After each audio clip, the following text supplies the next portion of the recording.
kind of cool. Just, I appreciate that we're able to be here right now.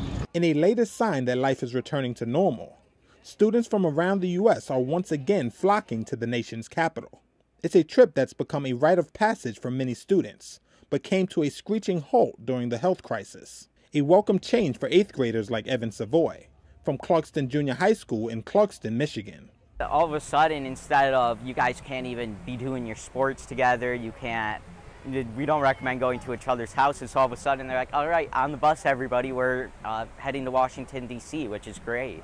Clarkston Junior High School had pushed back their Washington trip for a year, waiting until the COVID-19 case numbers were low and enough tourist sites were open to make their 10-hour bus trip worthwhile. But it comes with new safety protocols that didn't exist pre-pandemic, says Clarkston history teacher Mike Grieve. Filling out a temperature chart every day and checking their temperatures at the end of the day, and taking, we all took COVID PCR tests before we came here to make sure that we were, COVID free. Even if, even if you're vaccinated, make sure everybody's good. Just like really a lot of different hoops to jump through that we're not used to. Not all tourist sites are fully open yet, limiting school groups to mostly outdoor stops, including a walking tour of Arlington National Cemetery, photos outside the White House, and a Nationals baseball game.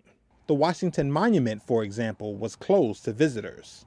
Still, students are happy to get back to some sense of normalcy. It's just great to finally be on this trip.